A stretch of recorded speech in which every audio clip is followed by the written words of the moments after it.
ಯಶ್ ಬದಲಾಗಿದ್ದಾರೆ, ಯಶ್ ಹೆಚ್ಚು ಫೋನ್ ಎತ್ತುತ್ತಾ ಇಲ್ಲ, ಯಶ್ ಸಿಗ್ತಾ ಇಲ್ಲ, ಯಶ್ ಮಾತಾಡ್ತಾ ಇಲ್ಲ, ಅವೆಲ್ಲವೂ ಇದ್ದೇ ಇದೆ. ಯಾವುದು ದೂರ ಇರಬೇಕೋ, ಯಾವುದು ದೂರದಲ್ಲಿ ಕಂಗೊಳಿಸಬೇಕೋ ಅದು ದೂರ ಇದ್ದು ದೂರದಲ್ಲಿ ಕಂಗೊಳಿಸಿದ್ರೆ ಚಂದ ಅಂತ. ಈ ಕೆಲವು ನಾಯಕರುಗಳಿಗೆ ಸಮಸ್ಯೆ ಏನು ಅಂತಂದ್ರೆ ಅವರು ಸ್ವತಃ ಆ ತರ ಯೋಚನೆ ಮಾಡೋದಿಲ್ಲ. ಈ ಅಣ್ಣ ಅಣ್ಣ ಅಣ್ಣ ಅಣ್ಣ ಅನ್ನುವಂತ ಈ ಪಟಾಲಂ ಇರುತ್ತಲ್ಲ, ಆ ಅಣ್ಣ ಅಣ್ಣ ಅನ್ನುವಂಥ ಆ ಹೊಗಳು ಭಟ್ರ ಪಟಾಲಮ್ಮು ಅವ್ರ ಕಿವಿಗೆ ಅದನ್ನೆಲ್ಲ ಊದುತ್ತವೆ.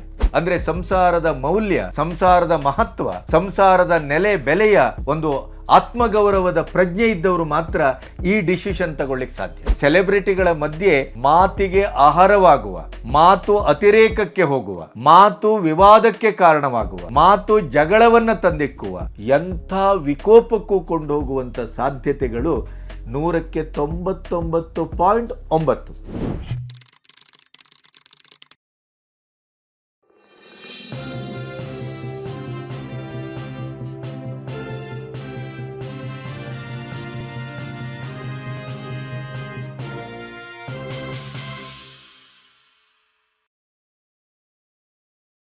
ನಮಸ್ತೆ, ಬಿ ಗಣಪತಿ ಚಾನಲ್ಲಿಗೆ ಸ್ವಾಗತ. ನಮ್ಮ ಕನ್ನಡದಲ್ಲಿ, ಅದರಲ್ಲೂ ಚಿತ್ರರಂಗದಲ್ಲಿ ಎವರ್ಗ್ರೀನ್ ಮತ್ತು ಒಂದು ಮಾದರಿ, ಆದರ್ಶ, ಈ ಎಲ್ಲ ಶಾಬ್ದಿಕ ಸಂಪತ್ತನ್ನು ಬಳಸಿ ನೋಡಬಹುದಾದ, ಕಣ್ತುಂಬಿಸಿಕೊಳ್ಳಬಹುದಾದ, ಆತ್ಮಾನಂದವನ್ನು ಹೊಂದಬಹುದಾದಂಥ ಯಾವುದಾದ್ರೂ ಒಂದು ದಾಂಪತ್ಯ ಜೋಡಿ ಅಂತಿದ್ದರೆ ವರ್ತಮಾನದಲ್ಲಿ ಅದು ಮೊದಲ ದರ್ಜೆಯಲ್ಲಿ ನಿಲ್ಲುವಂಥವರು ಯಶ್ ಮತ್ತು ರಾಧಿಕಾ ಪಂಡಿತ್. ಯಶ್ ಇವತ್ತು ಕನ್ನಡದಲ್ಲಿ ಹೆಚ್ಚು ಸಿನಿಮಾವನ್ನು ಮಾಡ್ತಾ ಇಲ್ಲ.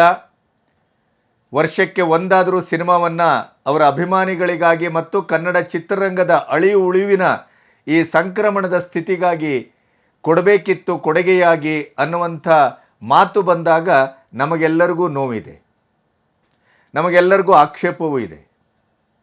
ಅವರು ಪ್ಯಾನ್ ಇಂಡಿಯಾ ಸಿನಿಮಾಕ್ಕಾಗಿಯೇ ಹಾಗಾದರೆ ಹುಟ್ಟಿದವರೇ ಅನ್ನುವ ಪ್ರಶ್ನೆಯೂ ನಮ್ಮನ್ನು ನಾವು ಚಿತ್ರರಂಗದ ಒಳಗಿಂದ ಮತ್ತು ಹೊರಗಿಂದ ಕೇಳ್ಕೊಳ್ತಾ ಇದ್ದೇವೆ. ಕನ್ನಡ ಚಿತ್ರರಂಗ ಇವತ್ತು ಅತ್ಯಂತ ದಾರುಣ ಸ್ಥಿತಿಯಲ್ಲಿದೆ. ಯಶ್ ಇವತ್ತು 3-4 ವರ್ಷಕ್ಕೊಮ್ಮೆ ಸಿನಿಮಾ ಮಾಡೋದು ಅಪರೂಪ ಆಗಿದೆ. ಟಾಕ್ಸಿಸ್ಸು ಇನ್ನೂ ಮುಗಿದಿಲ್ಲ, ರಾವಣ ಆರಂಭ ಆಗಿದೆ.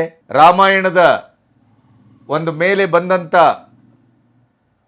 ಸಿನಿಮಾ ಬಾಲಿವುಡ್ನಲ್ಲಿ ಎಂಥ ಒಂದು ಕಳಪೆಯ ಪ್ರದರ್ಶನವನ್ನು ಮಾಡಿತ್ತು ಅನ್ನೋದಕ್ಕೆ ನಾವು ಪ್ರಭಾಸಿನ ಸಿನಿಮಾವನ್ನು ಇವತ್ತಿಗೂ ಉದಾಹರಣೆಯಾಗಿ ಕೊಡ್ತೇವೆ. ಆದರೆ ಬಹುಶಃ ಅದರ ಸೋಲು, ಅದರ ಹಿಂಸೆ, ಅದರ ವಿಕಾರ, ಇಡೀ ರಾಮಾಯಣಕ್ಕೆ ಮಾಡದಂಥ ಅಪಚಾರ, ಅದನ್ನು ಸರಿದೂಗಿಸುವ ಅಥವಾ ಆ ಮೂಲಕ ವಿಕ್ಷಿಪ್ತ ಮತ್ತು ವಿಕಾರಗೊಂಡಂಥ, ಆಕ್ರೋಶಗೊಂಡಂಥ ಭಾರತೀಯ ಮನಸ್ಸಿಗೆ ಒಂದು ಸಮೃದ್ಧವಾದಂಥ ಮತ್ತು ಅಥೆಂಟಿಕ್ ಆದಂಥ ರಾಮಾಯಣವನ್ನು ಮತ್ತೆ ಮಾಡಿ ತೋರಿಸೋಣ ಅಂತ ಹೊರಟಿರುವುದೇ ಈಗ ಯಶ್ ರಾವಣ ಮತ್ತು ರಣಬೀರ್ ಕಪೂರ್ ರಾಮ ಈ ರೀತಿಯ ತಾರಾಗಣದಲ್ಲಿ ಏನಿವತ್ತು ಬರ್ತಾ ಇದೆ, ಅದು ಹೊಸ ಪ್ರಯತ್ನ, ಅದ್ಭುತ ಪ್ರಯತ್ನ ಮತ್ತು ಅದು ಒಂದು ಶ್ರೇಷ್ಠ ಪ್ರಯತ್ನ. ಈ ಎಲ್ಲ ಬೆಳವಣಿಗೆಗಳನ್ನು ನೋಡ್ತಾ ಹೋದಾಗ ಕನ್ನಡದ ನೆಲದಲ್ಲಿ, ಮಂಡ್ಯದ ಮಣ್ಣಿನಲ್ಲಿ ಹುಟ್ಟಿದಂಥ ಒಬ್ಬ ಕನ್ನಡಿಗ, ಸಾಮಾನ್ಯ ಒಬ್ಬ KSRTC ಡ್ರೈವರ್ ಅವರ ಮಗ ಈ ಎತ್ತರಕ್ಕೆ, ರಾಷ್ಟ್ರ ಮತ್ತು ಅಂತಾರಾಷ್ಟ್ರೀಯ ಮಟ್ಟದ ಖ್ಯಾತಿಗೆ, ಇಡೀ ಭಾರತೀಯ ಚಿತ್ರರಂಗದ ವ್ಯಾವಹಾರಿಕವಾದಂಥ ಒಂದು ಕೊಡುಕೊಳ್ಳುವಿಕೆಯ ರೂಪ ಮತ್ತು ಸ್ವರೂಪವಾಗಿ ನಿಂತ ಬಗ್ಗೆ ನಮಗೆಲ್ಲರಿಗೂ ಹೆಮ್ಮೆ ಇದೆ. ಆದರೆ ಕನ್ನಡಕ್ಕೆ ಅವರು ವರ್ಷಕ್ಕೆ 1.5 ವರ್ಷವೋ 2 ವರ್ಷಕ್ಕಾದರೂ ಒಂದು ಸಿನಿಮಾ, ಒಂದು ಸಾಮಾನ್ಯ ಅವರ ಮಾಮೂಲಿ ಸಿನಿಮಾ ಏನು ಮಾಡ್ಕೊಳ್ತಾ ಬರ್ತಾಯಿದ್ರು, ಆ ಥರದ ಸಿನಿಮಾ ರಾಮಾಚಾರಿ ಇತ್ಯಾದಿ ಆ ಥರದ ಸಿನಿಮಾಗಳು, ಪ್ಯಾನ್ ಇಂಡಿಯಾ ಸಿನಿಮಾ 3-4 ವರ್ಷಕ್ಕೆ ಒಂದು, ಈ ಥರದ 2 ಹಂತದಲ್ಲಿ ಅವರು ಕೆಲಸ ಮಾಡಬೇಕಾಗಿತ್ತು. 2 ಹಂತದಲ್ಲಿ ಜನರನ್ನು ಮುಟ್ಟುವ ಪ್ರಯತ್ನ ಮಾಡಬೇಕಾಗಿತ್ತು. ಆ ಅವಕಾಶ ಭಾರತೀಯ ಚಿತ್ರರಂಗದಲ್ಲಿ ಯಶ್ಗೆ ಮಾತ್ರ ಕಾಲ ಒದಗಿಸಿತ್ತು. ಅದನ್ನು ಅವರು ಬಳಸ್ಕೋಬೇಕಾಗಿತ್ತು ಅನ್ನೋದು ಬಹುತೇಕ ಅವರ ಹಿತೈಷಿಗಳ ಮತ್ತು ಕನ್ನಡ ಚಿತ್ರರಂಗವನ್ನು ಪ್ರೀತಿಸುವ, ಅವರನ್ನು ಅಭಿಮಾನದಿಂದ ಕಾಣುವ ಪ್ರತಿಯೊಬ್ಬರ ನೀತಿ, ನಿಲುವು, ಅಪೇಕ್ಷೆ ಮತ್ತು ನಿರೀಕ್ಷೆ ಕೂಡ. ಈ ಎಲ್ಲ ವಿಷಯಗಳಲ್ಲಿ ನಮಗೆ ನಮ್ಮದೇ ಆದಂಥ ಯಶ್ನ ಬಗ್ಗೆ ಕೆಲವು ಪ್ರೀತಿಯ ತಕರಾರಿದೆ. ಅವರು ಕನ್ನಡಕ್ಕೆ ಸಿನಿಮಾ ಮಾಡುವ ಬದಲು ಅಂತಾರಾಷ್ಟ್ರೀಯ ಮಟ್ಟದ ಪ್ಯಾನ್ ಇಂಡಿಯಾ ಸಿನಿಮಾ ಅಂತಲೇ ಹೊರಟ್ರಲ್ಲ. ಕನ್ನಡಕ್ಕೆ ಎಲ್ಲೋ ಒಂದು ಕಡೆ ದುರ್ಲಭ ಆದರು. ಕನ್ನಡಕ್ಕೆ ಅವರು ದಕ್ಕುತ್ತಾ ಇಲ್ಲ. ಕನ್ನಡಿಗರ ನಿರೀಕ್ಷೆಗೆ, ಅಪೇಕ್ಷೆಗೆ, ಪ್ರೀತಿಗೆ ಯಶ್ ಅವರಿಂದ ಸರಿಯಾದ ರೀತಿಯ ಒಂದು ಸ್ಪಂದನ ಸಿಗ್ತಾ ಇಲ್ಲ ಅನ್ನೋದ್ರ ಬಗ್ಗೆ ಪ್ರಾಯಶಃ ನನ್ನ ಹಾಗೇ ಕನ್ನಡಿಗರಿಗೂ ಅದರ ಬಗ್ಗೆ ಒಂದು ಅಸಮಾಧಾನ ಇದೆ. ಅದು ಪ್ರೀತಿಯ ಅಸಮಾಧಾನ, ಅದು ಯಾವುದೇ ಆಕ್ರೋಶ ಅಲ್ಲ, ಅಪೇಕ್ಷೆ ಅಲ್ಲ. ಅಪೇಕ್ಷೆ ಹೌದು, ಆದರೆ ಆಕ್ಷೇಪ ಅಲ್ಲ. ಸೊ ಈ ಥರದ ಹಿನ್ನೆಲೆಯಲ್ಲಿ ಯಶ್ ಅವರ ವೃತ್ತಿ ಜೀವನದ ಊರ್ಧ್ವಮುಖಿಯಾದಂಥ ಒಟ್ಟು ಬೆಳವಣಿಗೆಯನ್ನು ಗಮನಿಸಿಯೂ ಇವತ್ತು ಒಂದು ಬಾಲಿವುಡ್ ಸಿನಿಮಾದ ಬಹಳ ಪ್ರತಿಷ್ಠಿತವಾದಂಥ ಒಂದು ನಿರ್ಮಾಣದಲ್ಲಿ ಅವರು ಮುಖ್ಯ ಭೂಮಿಕೆಯಲ್ಲಿ ರಾವಣನ ಪಾತ್ರವನ್ನು ನಿರ್ವಹಿಸ್ತಾರೆ ಅಂತಾದರೆ ಅದು ಇಡೀ ಕನ್ನಡ ನಾಡಿಗೆ ಮತ್ತು ಕನ್ನಡ ಚಿತ್ರರಂಗದ ಚರಿತ್ರೆಗೆ ದಕ್ಕಿದ ಬಹಳ ದೊಡ್ಡ ಒಂದು ಸ್ಥಾನ, ಮಾನ, ಗೌರವ ಅಂತ ನಾನು ಭಾವಿಸ್ತೇನೆ. ಯಶ್ ಆ ಮಟ್ಟಿಗೆ ಕನ್ನಡಕ್ಕೆ ಒಂದು ಮಾನಧನ, ಅದರ ಮಟ್ಟಿಗೆ ಯಾವುದೇ ಮಾತೇ ಇಲ್ಲ. ಅವರ ಗುಣ ಇರ್ಬೋದು, ಅವರ ನಡತೆ ಇರ್ಬೋದು, ಅವರ ಸಂಯಮ ಇರ್ಬೋದು, ವೃತ್ತಿ ಜೀವನದಲ್ಲಿ ಅವರು ಆಯ್ಕೆ ಮಾಡಿಕೊಳ್ಳುವ ಕತೆ ಇರ್ಬೋದು, ಮತ್ತು ಅವರಲ್ಲಿರುವಂಥ ಒಂದು ದೂರದರ್ಶಿತ್ವ, ಆ ತಾರ್ಕಿಕ ಪ್ರಜ್ಞೆ, ಆ ನಿರ್ಣಯಿಸುವಂಥ ಒಂದು ಕೆಪ್ಯಾಸಿಟಿ, ಇವೆಲ್ಲ ಒಂದು ರೀತಿಯಲ್ಲಿ ಹೊಸ ತಲೆಮಾರಿಗೆ ಯಶು ಪ್ರಶ್ನಾತೀತವಾದಂಥ ಒಂದು ಮಾದರಿ ಮತ್ತು ಅಧ್ಯಯನಕ್ಕೆ ಒಂದು ಆಕರ ಕೂಡ. ಒಂದು ಗ್ರಾಸ್ ರೂಟ್ ಲೆವೆಲ್ಲಿಂದ ಬಂದಂಥವನು, ಒಂದು ಬಿರಿಯಾನಿಯನ್ನು ತಿನ್ನಬೇಕಾದರೂ ಹಿಂದೆ ಮುಂದೆ ಯೋಚನೆ ಮಾಡುವಂಥ ಸ್ಥಿತಿಯಲ್ಲಿದ್ದಂಥ ಒಬ್ಬ ಹುಡುಗ, ಬಹಳ ಬಡತನ ಮತ್ತು ಮಧ್ಯಮ ತರಗತಿಯ ಕುಟುಂಬದಿಂದ ಬಂದವನು, ತನ್ನದೇ ಆದಂಥ ಒಂದು ಹೋರಾಟ ಮತ್ತು ಗುರಿಯನ್ನು ಮುಟ್ಟೇನೆ, ನಾನು ಇಂಥ ಒಂದು ಎತ್ತರವನ್ನು ಏರಲಿಕ್ಕೇ ಹುಟ್ಟಿದವನು, ಏರ್ತೇನೆ ಅನ್ನುವಂಥ ಈ ಖಚಿತತೆ, ಆ ಗುಂಟ ಒಂದು ನಿರ್ದಿಷ್ಟವಾದ ಹೋರಾಟ ಮತ್ತು ಸರಿಯಾದಂಥ ಸಿನಿಮಾಗಳ ಆಯ್ಕೆ, ಪ್ರತಿ ಒಂದರಲ್ಲೂ ಕೂಡ ಅಪರಂಜಿ ಅನುಭವದಾದಷ್ಟು ಶುದ್ಧವಾದಂಥ ಒಂದು ವ್ಯಕ್ತಿತ್ವವನ್ನು ಮತ್ತು ಬೌದ್ಧಿಕವಾಗಿ ಒಂದು ಜ್ಞಾನದ ಮೂಲಕ ವೃತ್ತಿಯನ್ನು ಎಷ್ಟು ಸುಭಗತನದಿಂದ ಮತ್ತು ಶ್ರೇಷ್ಠತೆಯಿಂದ ಕಟ್ಟಿಕೊಳ್ಳಬಹುದು ಅನ್ನುವಂಥ ಆ ಒಂದು ಮಟ್ಟಕ್ಕೆ, ಆ ಮಟ್ಟಿಗೆ ಯಶ್ ಪ್ರಶ್ನಾತೀತ ನಾಯಕ ಅಂತ, ಯಶನ್ನು ನಾವು ಕಿಲುಬಿಲ್ಲದ ನಾಯಕ ಅಂತಲೇ ಕರೆಯಬಹುದು. ಅಷ್ಟರ ಮಟ್ಟಿಗೆ ವೃತ್ತಿಪರತೆ, ವೃತ್ತಿನಿಷ್ಠೆ ಮತ್ತು ವೃತ್ತಿಗಾಗಿ ತಾಧ್ಯಾತ್ಮತೆ, ಆ ತೊಡಗಿಕೊಳ್ಳುವಿಕೆ, ಆ ತ್ಯಾಗ ಮಾಡುವಿಕೆ, ಆ ತಪಸ್ಸು. ನನಗೆ ಒಂದಿಷ್ಟು ಕೋಟಿ ಬಂದಿದೆ, ಇವತ್ತು ಅದ್ಭುತವಾದ ಐಷಾರಾಮಿ ಜೀವನದಲ್ಲಿದ್ದೇನೆ, ಇವತ್ತು ಎಲ್ಲಿಗೆ ಹೋಗೋದಿದ್ರು ನಾನು ಪ್ರೈವೇಟ್ ಜೆಟ್ಟಲ್ಲಿ ಹೋಗ್ತೇನೆ, ಅಥವಾ ನಾನು ಅಂತಾರಾಷ್ಟ್ರೀಯ ಮಟ್ಟದ ಹಾಲಿವುಡ್ ಸಿನಿಮಾಕ್ಕೆ ಕೂಡ ನಾನು ಇವತ್ತು ಆ್ಯಕ್ಟ್ ಮಾಡುವಷ್ಟು ಬೆಳೆದಿದ್ದೇನೆ ಅನ್ನುವ ರೀತಿಯಲ್ಲಿ ಎಲ್ಲಿಯೂ ಅವರ ಬದುಕಿನ ರಿದಮ್ ತಪ್ಪಿಲ್ಲ. ಎಲ್ಲಿಯೂ ಅವರ ಬದುಕಿನಲ್ಲಿ ಅಹಮ್ಮು ಒಳಗಡೆ ಪ್ರವೇಶ ಮಾಡಿಲ್ಲ. ಅಥವಾ ಯಾವುದೋ ಬೇಕು ಬೇಡದೇ ಇದ್ದವರ ಹಾಗೆ, ಈ ಅಲ್ಪನಿಗೆ ಐಶ್ವರ್ಯ ಬಂದರೆ ಅರ್ಧರಾತ್ರಿಯಲ್ಲಿ ಕೊಡೆ ಹಿಡಿದ ಅಂತ ಒಂದು ಗಾದೆ ಇದೆಯಲ್ಲ, ಆ ರೀತಿ ಬದುಕಿದವರ ಸಂಖ್ಯೆಯೇ 80%ಕ್ಕೂ ಹೆಚ್ಚು ಕನ್ನಡ ಚಿತ್ರರಂಗದಲ್ಲಿ. ಬಹಳ ಬಿಕಾರಿ ಸ್ಥಿತಿಯಿಂದ ಬಂದಿರ್ತಾರೆ, ಬರಿಗಾಲಲ್ಲಿ ಬಂದಿರ್ತಾರೆ, ಬೀದಿಯಿಂದ ಬಂದಿರ್ತಾರೆ. ಆದರೆ ಅವರು ಎತ್ತರಕ್ಕೆ ಏರಿ ಇಡೀ ಕರ್ನಾಟಕದ ಒಂದು 6-7 ಕೋಟಿ ಕನ್ನಡಿಗರ ಆರಾಧ್ಯ ದೈವನಾಗಿ ಬೆಳೆದ ನಂತರ ಅವರ ಹಠಾಟೋಪವನ್ನು, ಅವರ ಅಸೂರಿ ಪ್ರವೃತ್ತಿಯನ್ನು, ಅವರ ಅನಾಗರಿಕ ವರ್ತನೆಯನ್ನು ಮತ್ತು ತನ್ನ ಸಂಸಾರ, ಸಮಾಜ ಎಲ್ಲವನ್ನ ಧಿಕ್ಕರಿಸಿ ನಾನು ನಡೆದದ್ದೇ ದಾರಿ ಎನ್ನುವ ರೀತಿಯಲ್ಲಿ ಅಹಂಕಾರದಿಂದ ಬದುಕಿ ಕೊನೆಗೂ ನಾಶ ಆದವರು, ಅವಸಾನ ಕಂಡವರು, ಅತಂತ್ರಗೊಂಡವರು ಎಲ್ಲರನ್ನೂ ನಾವು ನೋಡಿದ್ದೇವೆ. ಈ ಎಲ್ಲ ದೃಷ್ಟಿಯಿಂದ ನೋಡುವಾಗ ಯಶ್ ಪ್ರತಿ ಹಂತದಲ್ಲೂ ತನ್ನ ಹೆಜ್ಜೆಯನ್ನು ಮಾದರಿಯಾಗಿ ಇಟ್ಕೊಬಂದರು ಅಂತ. ಅದು ರಾಧಿಕಾ ಪಂಡಿತ್ ಅವರನ್ನು ಜೀವನದ ಸಂಗಾತಿಯಾಗಿ ಆಯ್ಕೆ ಮಾಡಿಕೊಳ್ಳುವಂಥ ಒಂದು ಸಂದರ್ಭ ಇರ್ಬೋದು.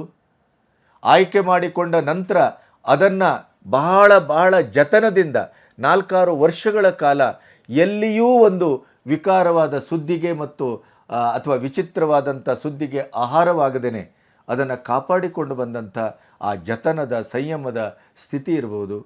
ಮದುವೆ ಆದಂಥ ಸಂದರ್ಭದಲ್ಲೂ ಅಭಿಮಾನಿಗಳಿಗೆ ಅಂತಲೇ ಪ್ರತ್ಯೇಕವಾದ ದಿನ, ಪ್ರತ್ಯೇಕವಾದ ಊಟ, ಉಪಚಾರ ಮತ್ತು ಅವರಿಗೆ ಮಾನ ಸಮ್ಮಾನ.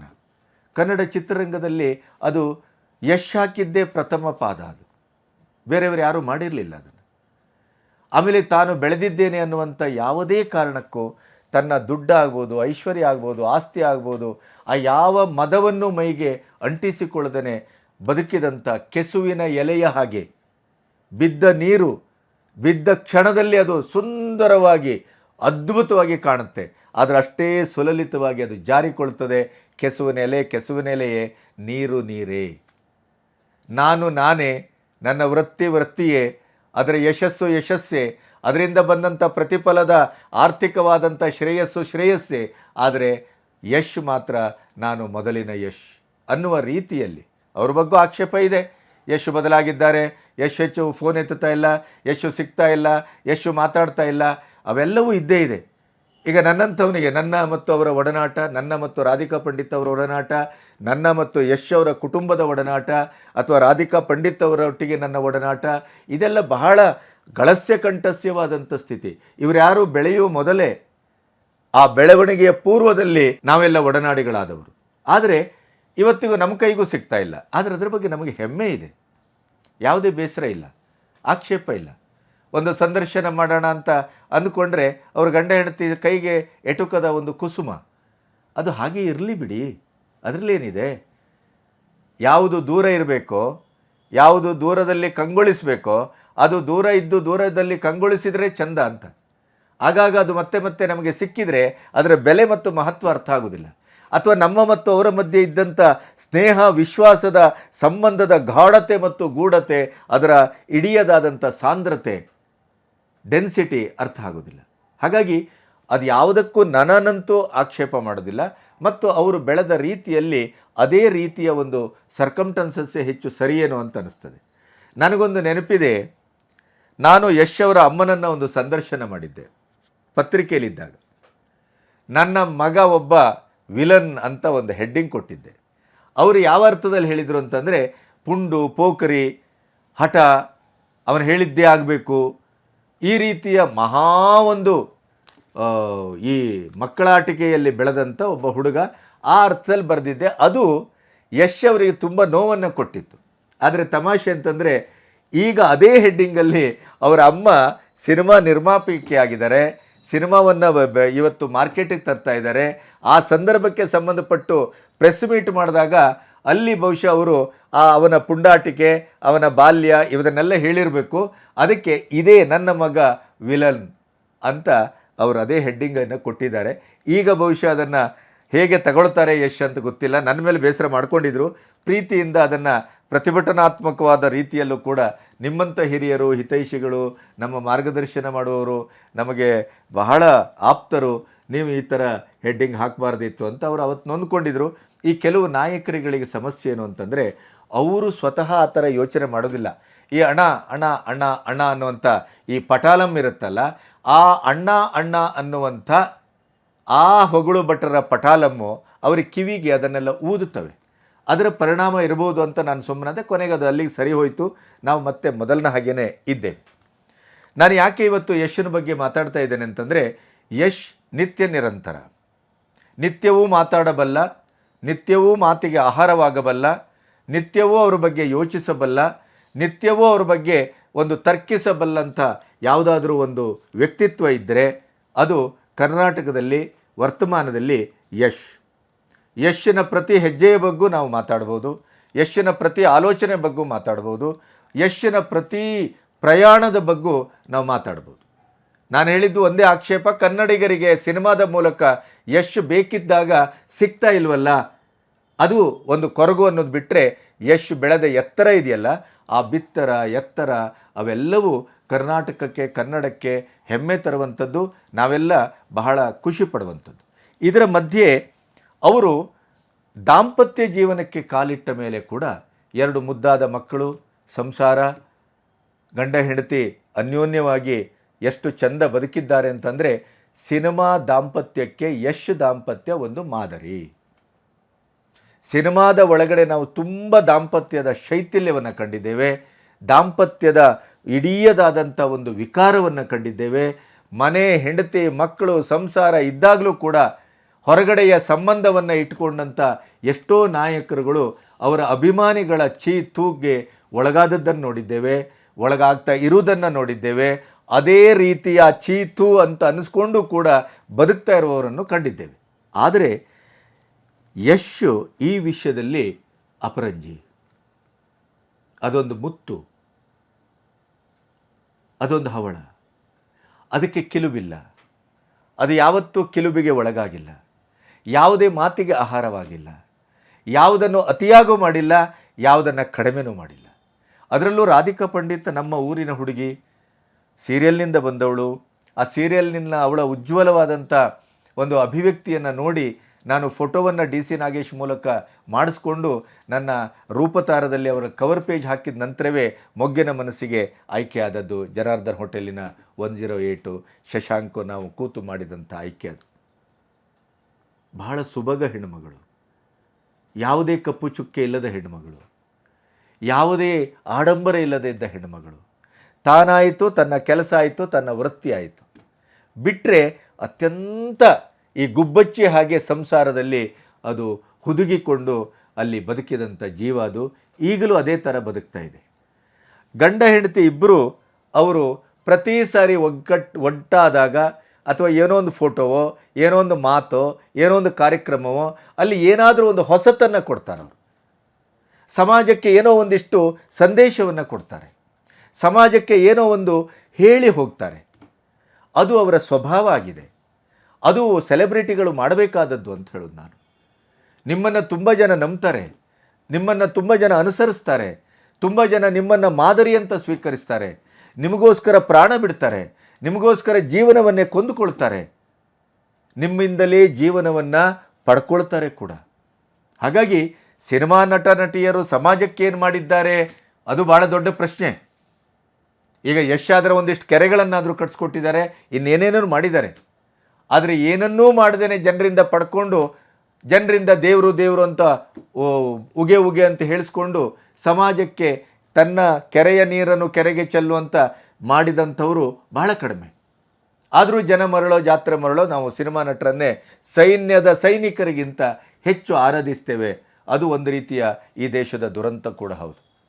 ಆದರೆ ಯಶ್ ಸಮಾಜಮುಖಿಯಾಗೂ ಕೆಲಸ ಮಾಡಿದ್ದಾರೆ, ಜನಮುಖಿಯಾಗೂ ಕೆಲಸ ಮಾಡಿದ್ದಾರೆ, ಮತ್ತು ಮುಂದೆ ಬಹುಶಃ ಅವರಿಂದ ಬಹಳಷ್ಟು ಈ ಸಮಾಜ ನಿರೀಕ್ಷಿಸಬಹುದಾದಂಥ ಒಂದು ವ್ಯಕ್ತಿತ್ವ ಅಂತಲೂ ನಾನು ಭಾವಿಸ್ತೇನೆ. ಇವತ್ತು ಯಶ್ ಮತ್ತು ರಾಧಿಕಾ ನನಗೆ ಯಾಕೆ ನೆನಪಾದರು ಅಂತಂದರೆ, ಸೋಷಿಯಲ್ ಮೀಡಿಯಾದಲ್ಲಿ ಅವರ ಒಂದು ಮೌನದ ಕವಿತೆಯ ಒಳಗಡೆ ಒಂದು ಕಲಾತ್ಮಕವಾದಂಥ ಜೀವಂತಿಕೆಯಿಂದ ಕೂಡಿದ ಈ ಸಮಾಜದಲ್ಲಿ ಒಂದು ಸಿನಿಮಾದ ಒಂದು ಈ ಸೆಲೆಬ್ರಿಟಿಗಳು ಅಂತ ಅನ್ನಿಸ್ಕೊಂಡವರು ಮತ್ತು ಬೇರೆ ಬೇರೆ ರೀತಿಯಲ್ಲಿ ಬೇರೆ ಬೇರೆಯ ಒಂದು ಪಾತ್ರಧಾರಿಗಳಾಗಿ ಗಂಡು ಹೆಣ್ಣಿನ ಸಂಬಂಧವನ್ನು ಒಂದು ಚಿತ್ರದ ಭಿತ್ತಿಯೊಳಗೆ ಅದನ್ನು ಚಿತ್ರೀಕರಿಸುವವರು, ಅದನ್ನು ನಮ್ಮ ಚಿತ್ತಭಿತ್ತಿಯಲ್ಲಿ ಒತ್ತುವವರು, ಹೀಗೆ ಹಲವಾರು ಭಾವನಾತ್ಮಕವಾದಂಥ ಬೇರೆ ಬೇರೆ ಸವಾಲುಗಳ ಮಧ್ಯೆ ಅವರ ಸುಂದರವಾದಂಥ ಒಂದು ದಾಂಪತ್ಯವನ್ನು ಕಾಪಾಡಿಕೊಳ್ಬೇಕಾದಂಥ ಸ್ಥಿರೀಕರಿಸಬೇಕಾದಂಥ ಸವಾಲುಗಳು ಪ್ರತಿ ಕ್ಷಣವೂ ಇರುತ್ತೆ ಅಂತ ನಾನು ಭಾವಿಸ್ತೇನೆ. ಹಾಗಾಗಿಯೇ ಅವರು ಬಹುಶಃ ರಾಧಿಕಾ ಮದುವೆ ಆದ ಮೇಲೆ ಅವರು ವೃತ್ತಿ ಜೀವನದಿಂದ ತುಂಬ ದೂರ ನಿಂತಿದ್ದಾರೆ.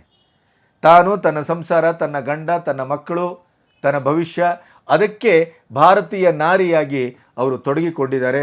ಇದು ತುಂಬ ತುಂಬ ತುಂಬ ಒಂದು ಮೌಲಿಕವಾದದ್ದು ಮತ್ತು ಶ್ರೇಷ್ಠವಾದಂಥ ತ್ಯಾಗ ಅಂತ ನಾನು ಭಾವಿಸ್ತೇನೆ. ಅಂದರೆ ಸಂಸಾರದ ಮೌಲ್ಯ, ಸಂಸಾರದ ಮಹತ್ವ, ಸಂಸಾರದ ನೆಲೆ ಬೆಲೆಯ ಒಂದು ಆತ್ಮಗೌರವದ ಪ್ರಜ್ಞೆ ಇದ್ದವರು ಮಾತ್ರ ಈ ಡಿಸಿಷನ್ ತಗೊಳ್ಳಿಕ್ಕೆ ಸಾಧ್ಯ. ಇಲ್ಲದೇ ಇದ್ದರೆ ಯಶ್ನಿಗಿಂತ ಒಂದು ಕಾಲದಲ್ಲಿ ಜನಪ್ರಿಯತೆಯನ್ನು ಹೊಂದಿದವರು ರಾಧಿಕಾ ಪಂಡಿತ್. ಯಶ್ನ ಜನಪ್ರಿಯತೆಯ ಆ ಮೇರು ಸದೃಶವಾದಂಥ ಬೆಳವಣಿಗೆಯಲ್ಲಿ ಅವರು ಯಾವತ್ತೂ ಕುಬ್ಜರಾಗಲಿಲ್ಲ. ಅವರಿಗೆ ಅವರದೇ ಬೇಡಿಕೆ ಇವತ್ತಿಗೂ ಇದೆ. ಇವತ್ತು ಅವರು ಎಸ್ ಅಂದರೆ 4 ಸಿನಿಮಾ ಅವರಿಗೆ ಕೈಯಲ್ಲಿ ಸಿಗುತ್ತೆ. ಆದರೆ ಸಿನಿಮಾ ಮತ್ತು ವೃತ್ತಿ, ಅದಕ್ಕಿಂತ ಮುಖ್ಯವಾಗಿ ನನ್ನ ಬದುಕು ಮತ್ತು ಮಕ್ಕಳು ಭವಿಷ್ಯ, ಇದು ಒಬ್ಬ ಹೆಣ್ಣುಮಗಳು ಆ ರೀತಿಯಲ್ಲಿ ಒಬ್ಬ ಸೆಲೆಬ್ರಿಟಿ ಯೋಚನೆ ಮಾಡೋದಿದೆಯಲ್ಲ, ಅದೇ ಒಂದು ಬಹಳ ಗಾಢವಾದಂಥ ಜೀವನ ಪ್ರೀತಿಯ ಲಕ್ಷಣ. ಅದು ಇಲ್ಲದೇ ಇದ್ರೆ ಹಾಗೆ ಅಂಥ ಯೋಚನೆ ಎಲ್ಲ ಬರಲಿಕ್ಕೆ ಸಾಧ್ಯ ಇಲ್ಲ. ಆ ಕ್ಯಾಮರಾ, ಆ ಅಸಿಸ್ಟೆಂಟ್ಸು, ಆ ಮೇಕಪ್ ಮ್ಯಾನು, ಆ ಕಾರು, ಆ ಹೊಗಳಿಕೆ, ಆ ಪ್ರಚಾರ, ಆ ಸಂದರ್ಶನ, ಅದೇನು ಕಡಿಮೆನಾ? ಅದು ಎಷ್ಟೋ ಜನ ಅತ್ಯಂತ ಜನಪ್ರಿಯವಾಗಿ ಬೆಳೀತಾ ಬೆಳೀತಾ ಬೆಳೀತಾ ಏಕದಮ್ ಜನಪ್ರಿಯತೆ ಕುಸಿದಾಗ ಆ ಕೊರಗಿನಲ್ಲಿ ಸತ್ತವರಿದ್ದಾರೆ ಬಹಳಷ್ಟು ಜನ. ಸೊ ಇಂಥ ಸಂದರ್ಭದಲ್ಲಿ ಈ ಯಶ್ ಮತ್ತು ರಾಧಿಕಾ ಪಂಡಿತ್ ಜೀವನ ಪ್ರೀತಿ, ಆ ಜೀವನವನ್ನು ಕಟ್ಟಿದ ರೀತಿ, ಅದಕ್ಕೆ ಮಾದರಿಯಾಗಿ ಒಂದು ಫೋಟೋಶೂಟು ಸೋಷಿಯಲ್ ಮೀಡಿಯಾದಲ್ಲಿ ಕಾಣಿಸ್ಕೊಳ್ತಾ ಇದೆ. ಅದಕ್ಕೆ ರಾಧಿಕಾ ಪಂಡಿತ್ ಒಂದು ತನ್ನ ಅಂತರಂಗದ ಭಾಷೆಯನ್ನು ಪೋಣಿಸಿದ್ದಾರೆ. ಅದು ಬಹಳ ಬಹಳ ಮಾರ್ಮಿಕವಾಗಿದೆ.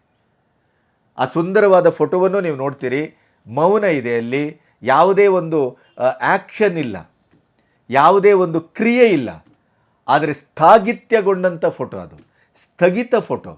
ಅಂದರೆ ಯಾವುದೇ ರೀತಿಯಲ್ಲಿ ಒಂದು ನದಿ ತನ್ನ ಚಲನೆಯನ್ನು, ತನ್ನ ಇರುವನ್ನು ಅತ್ಯಂತ ಸೈಲೆಂಟಾಗಿ ಸ್ಥಗಿತಗೊಂಡಂಥ ಸ್ಥಿತಿ ಕೆಲವು ಸರಿ ಇರುತ್ತಲ್ಲ, ಒಂದೇ ಒಂದು ಕಲ್ಲು ಬಿದ್ದರೆ ಸಾಕು ಅದು ತೆರೆಗಳಾಗಿ ಮತ್ತೆ ತನ್ನ ಸ್ಥಿತಿಯನ್ನು ಕಳ್ಕೊಳ್ತದೆ. ಆ ರೀತಿಯ ಒಂದು ಫೋಟೋ ಇದು. ಅದರಲ್ಲವರು ಬಹಳ ಸುಂದರವಾಗಿ ಕಾಣ್ತಾರೆ.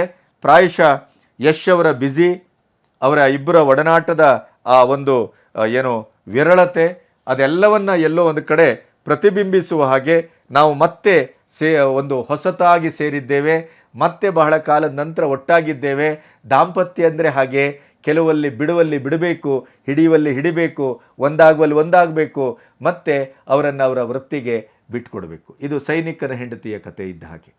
ಯಶ್ ಪಕ್ಕ ಸೈನಿಕರ ಹಾಗೆ ಕೆಲಸ ಮಾಡ್ತಾ ಇದ್ದಾರೆ ಅವರು ವೃತ್ತಿ ಜೀವನದಲ್ಲಿ.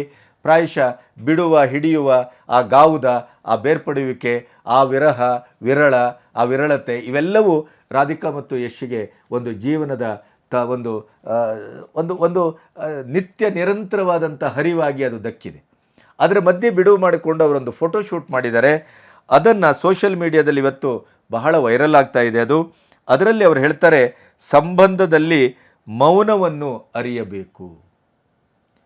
ಈ ದಾಂಪತ್ಯ ಸಂಬಂಧದಲ್ಲಿ ಮೌನದ ಅರಿವು ಇದ್ದರೆ ಬಹುಶಃ ನಮ್ಮ ಜೀವನದ ಹರಿವು ನಿರಂತರವಾಗಿರುತ್ತೆ.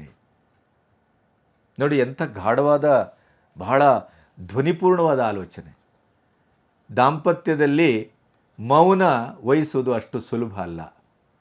ಅದರಲ್ಲೂ ಒಬ್ಬ ಅತ್ಯಂತ ಉಜ್ವಲವಾದಂಥ ಸೆಲೆಬ್ರಿಟಿಯ ಪತ್ನಿಯಾಗಿ ಅಥವಾ ಇಬ್ಬರೂ ಸೆಲೆಬ್ರಿಟಿಗಳಾಗಿ ದಾಂಪತ್ಯ ನಡೆಸುವಾಗ ಅವರ ಮಧ್ಯೆ ಒಂದು ಗಾಢವಾದ ಮೌನ ಅವರ ಇಬ್ಬರ ಸಂಬಂಧವನ್ನು ಕವುದಿಯ ಹಾಗೆ ಅದು ಆವರಿಸಿಕೊಂಡು ಅದು ಗಟ್ಟಿ ಮಾಡುತ್ತೆ, ಆತ್ಮಾನುಸಂಧಾನವನ್ನು ಅದು ಅಲ್ಲಿ ಸಿದ್ಧಿಸ್ತದೆ ಅಂತ ಆದರೆ ಆ ಮೌನಕ್ಕೆ ಎಷ್ಟು ಬೆಲೆ ಇರಬೇಕು.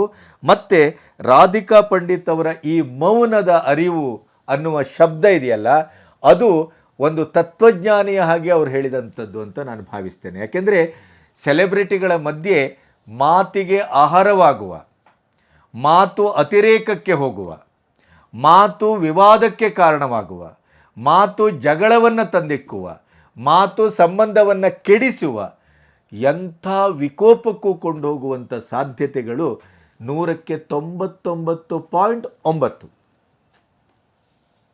ಬಹುಶಃ ಈ ಎಲ್ಲ ಅನುಭವ ಮತ್ತು ಅನುಭಾವದ ನೆಲೆಯಲ್ಲಿ ಎರಡು ಮಕ್ಕಳ ತಾಯಿಯಾಗಿ ದಾಂಪತ್ಯ ಜೀವನದ ಒಂದಿಷ್ಟು ಗಾವುದವನ್ನು ಕ್ರಮಿಸಿದ ಒಬ್ಬ ಗೃಹಿಣಿಯಾಗಿ ಈ ದಾಂಪತ್ಯದ ಸಂಬಂಧದಲ್ಲಿ ಮೌನದ ಅರಿವು ಬಹಳ ಮುಖ್ಯ ಅಂತ ಅವರು ಏನು ಹೇಳ್ತಾರಲ್ಲ, ಇದು ನನಗೆ ತುಂಬ ಕಾಡಿದ್ದು, ತುಂಬ ಒಂದು ಗಾಢವಾಗಿ ನನಗೆ ಕಾಡಿತು. ಯಾಕೆಂದರೆ ಒಂದು ದಾಂಪತ್ಯದ ಸಂಬಂಧವನ್ನು ಇಷ್ಟು ಗೂಢವಾಗಿ, ಇಷ್ಟು ಗಂಭೀರವಾಗಿ ಅವರು ಅರ್ಥ ಮಾಡ್ಕೊಂಡಿದ್ದಾರೆ ಅಂತಾದರೆ ಅವರು ತನ್ನ ಒಳಗಡೆ ಕೂಡ ಹೊರಗಡೆಯ ಒಂದು ಇಡೀಯದಾದಂಥ ಜನಪ್ರಿಯತೆಯ ಆವರಣವನ್ನು ಬಿಟ್ಟು ಒಂದು ಗಂಭೀರವಾದಂಥ ಒಂದು ಒಳಗನ್ನು ಇಬ್ಬರೂ ಹೊಂದಿದ್ದಾರೆ ಅನ್ನೋದಕ್ಕೆ ಅದು ಸಾಕ್ಷಿ. ನಮ್ಮಲ್ಲಿ ದಾಂಪತ್ಯ ಗೀತ ಬಹಳ ದೊಡ್ಡ ಕಾವ್ಯದ ಪರಂಪರೆ.